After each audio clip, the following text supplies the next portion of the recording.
Yes! Kubo! A good-ass chapter. Thank you.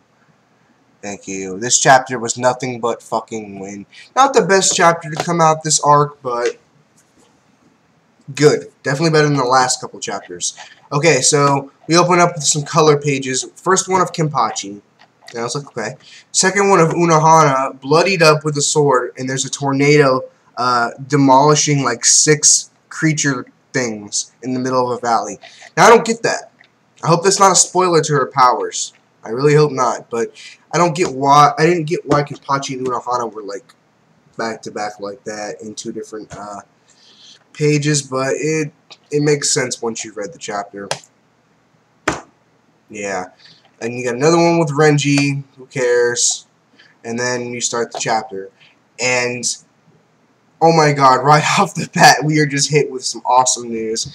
Nanao shows up, and Shunsui is like, hey, I'm kind of the Captain Commander now. And I was like, I mean, he's one of the choices I would have seen, along with Unohana and I want to say Jushiro, you know, Kitake, but his lifespan is kind of limited, so you know, he's getting sick and old.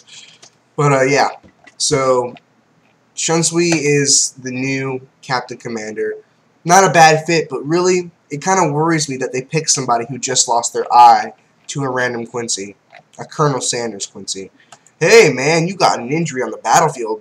You should probably be this Captain Commander right now. Granted, Yamamoto had several scars, but I didn't imagine that he got elected to Captain Commander right after being cut to shreds. So, okay, we cut over to Ichigo being held down underwater by these 2 wannabe Kukaku buff dude things. I don't even remember their goddamn names, but they're holding him down, trying to get him to count to 100, and the fucking...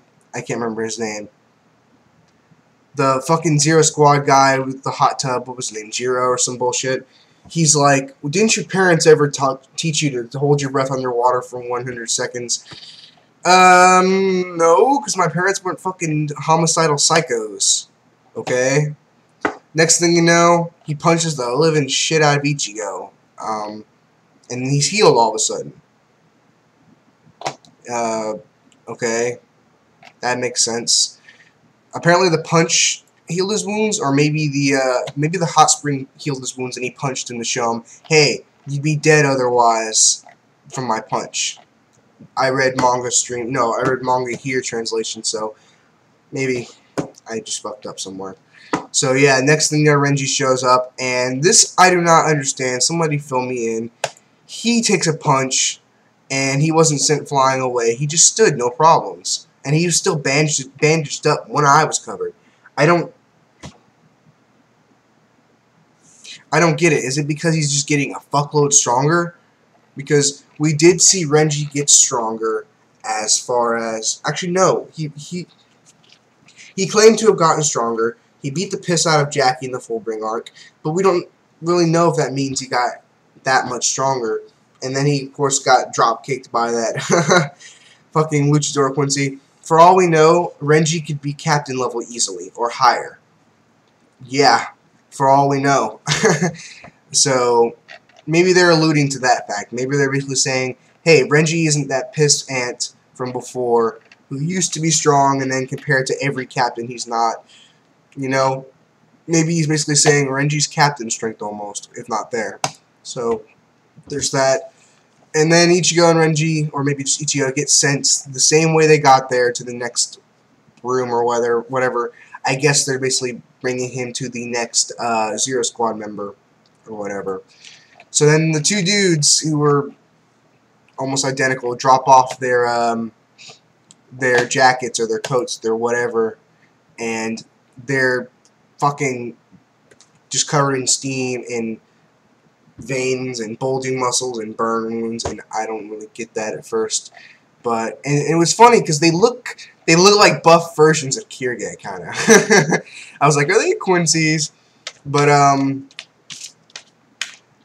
don't know. I guess what they're basically trying to say is that this steam, this water that they're in, it burns the fuck out of you unless you're strong or whatever, because they have burn wounds even after the super protective spiritual whatevers, and Ichigo and Renji bathed in it no problem. So yeah, and the Zero Squad member who owns the hot spring or whatever says something interesting. I can see why the King of Souls. Wow, manga here, your translations are fucked. Soul King. I'm tired of saying King of Souls. I can see why the Soul King would fall for him. Does that mean it's a female and is attracted to him, or is it more likely it is a male or female or neither or both, and just has an interest in Ichigo for whatever reason? He's the main character. That's why she has an interest, whatever. So we have a meeting in the Central 46 with the now Captain Commander Shunsui, and he says my first job as Captain Commander is going to be to teach Kenpachi Zaraki the art of killing. And I was like, wait, does that mean you're going to teach him to fight better than he already does? Because that would mean you're stronger than him, which I doubted for the longest time. I really did, but they made this guy Captain Commander for a reason, so yeah, so he's basically saying we need Kenpachi in the event that we get invaded again. And their concern of Central 46 is if he becomes more powerful, we can't beat him if he starts to revolt. Yes, you can! Even if he becomes stronger than any member in Soul Society, even if he becomes stronger than, say, Yamamoto, you can beat him. Just all combine your skills. Do you really think that Kenpachi can beat all of the captains combined? No. Do you think Yamamoto could? No. No, I don't see it. So, even if he does become that strong and revolts, then all they would have to do is be like, okay, Shunsui, Ukitake, Unohana, the three of you can beat him, no problem. So I don't know what their concern is, really. I mean, the only reason it would be a problem is if he revolted in the middle of the Quincy invasion. That would be a problem. So yeah. Okay, so I figured that Shunsui himself was going to do the teaching. No, it says, it looks like I've gained your consent. Come in. I'll leave Kenpachi Zaraki to you. And it's Unohana. It's fucking, it says Captain Unohana. No. First Kenpachi Yachiru Unohana. Don't worry. I'm not angry about this. I think this is a big mindfuck. But I'm confused. Yachiru Unohana. I thought it was Retsu Unohana. I guess it's a fake name or something. I mean, oh. Do you think this is a coincidence? I'm just not remembering this. Yachiru is the name of the only person that Kenpachi ever admired. I don't know if that... I don't know if this is the same Yachiru. I imagine that it is. Oh my god.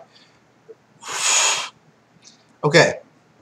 Apparently Unohana was the first Kenpachi. I don't know why she's not still the first Kenpachi. But whatever. This explains a lot. Awesome chapter. Awesome chapter.